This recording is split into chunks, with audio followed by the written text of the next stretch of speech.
Okay, I'm starting a new podcast and it's called Away and Abroad, and it's all about travel. I really wanted to start this because it's mostly for the nerds among us who love architecture, reading, history, and just all things about travel, budgets, and finances.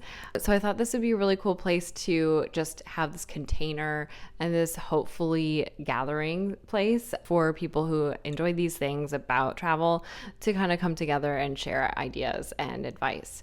So I'd love for this to be more of an interview show as we go along, but I just wanted to say hello and to introduce the show and to introduce myself. I am Autumn, and I'm in my mid-30s, exactly in the middle. I used to live in New York for 10 years, and I'm originally from Minneapolis, Minnesota, which is where I live now.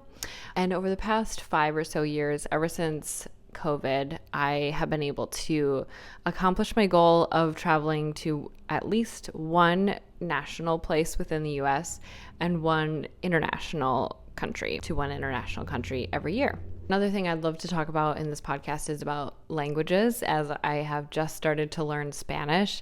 It's been a goal of mine for such a long time.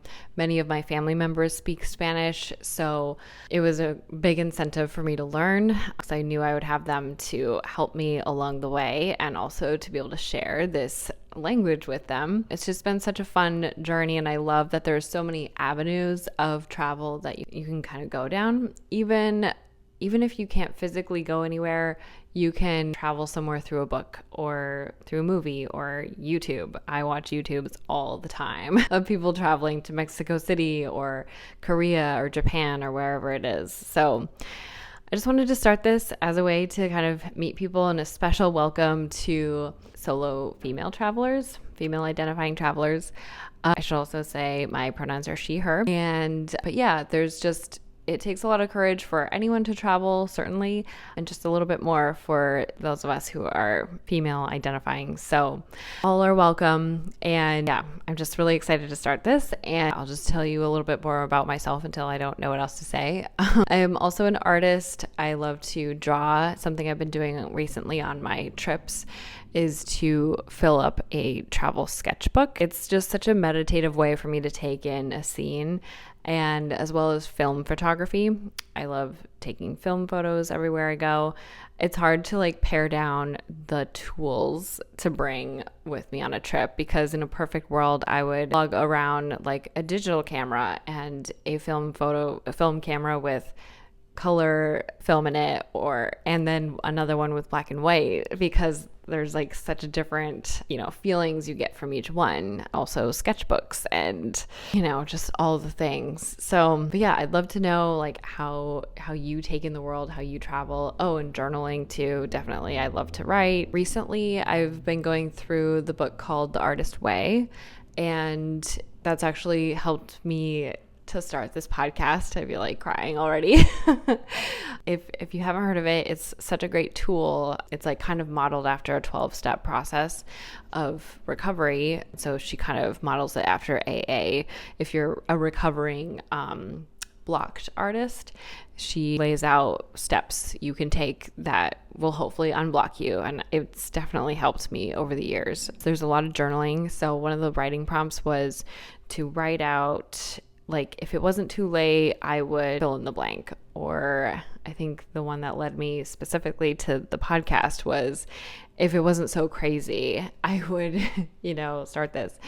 And, it's daunting to start a podcast because it feels like everybody has. And, but I don't know, if you're an artist, don't let the fact that people have done this before scare you away, because it's that's literally how we all get ideas, is from other people doing the same thing. And it doesn't mean you're copying them per se. It just means that it's also important that you do it too. And that's what I try to tell myself all the time is yes, many people have podcasts, but I don't. And I need to have one. It's important that I do it, for my own sake, even if I have my 3 friends listening or just myself. Honestly, I've been making TikToks for a long time, and a handful of people watch those, and I've just really had to like kind of make peace with like the low engagement and just first of all, be grateful for whoever does engage and like my work.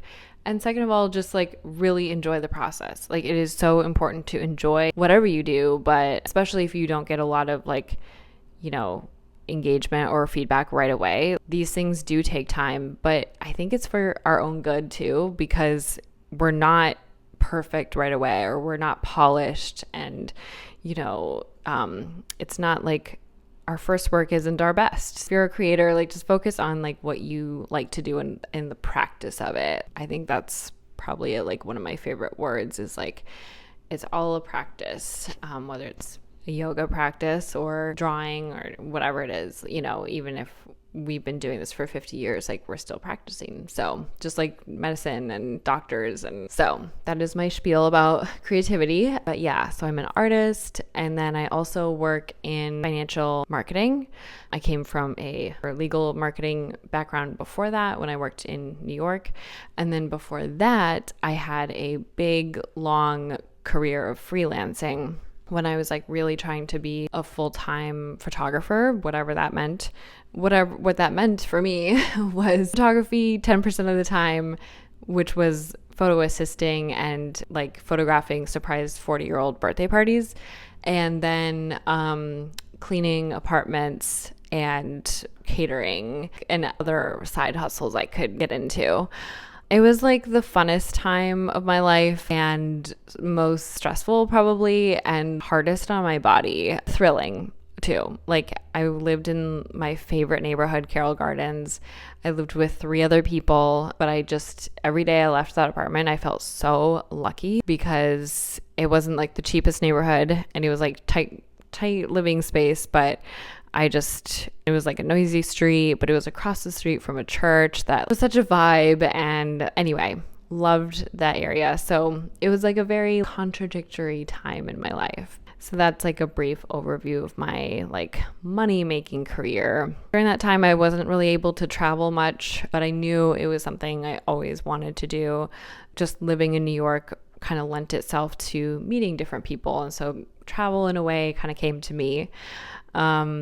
As far as like meeting people of diverse backgrounds and being exposed to different languages and food and ethnicities. It's been really cool to see how traveling, I don't know, I feel like there's a better, different word for it. Just variety, for the lack of a better word, like different perspectives. I really value that. I feel like it really pushes me to be open-minded continually. Like I'm always trying to do that in what I read or how I take in the world. So yeah, I'm trying to think what else. I like to bake. I also struggle with migraines, so if anyone else does, that may come up as a topic, just because traveling with a chronic illness is a challenge. But I always think I would rather be away and abroad with a migraine than home and in bed, home and alone and in pain. It's definitely like a lifelong puzzle to figure out. I'm kind of in a rotation of medications and different treatments to see what will ease the pain. I don't expect to ever get to a place where it'll totally be gone, but a huge shout out to you if you fight through that, because that is a huge hurdle to overcome as well. I think I mentioned budgeting. I use this program called YNAB. It's short for You Need a Budget, and it's like gotten me out of debt when I was making no money, and it really, really helped me. And then it's also helped me save and invest in my travels and invest in other things. So if you're looking for that, that's a great resource. I think everything about this show and this platform, I just want it to be like a framework for kind of like life things that I find important: finances, reading, traveling, languages, meeting people. I guess the last point I heard on Las Culturistas podcast with Bowen Yang, and I can't remember his partner, but they had a guest on, and again, I can't remember their name, but recently they talked about like creating in this time of political difficulty, if you will. And they said this is the time of all times to create. And I think about that with like will travel be more difficult to do in the near future? Maybe, but I don't think that should ever stop the conversation of travel. I think we will always be able to travel in some way or fight to be able to do so.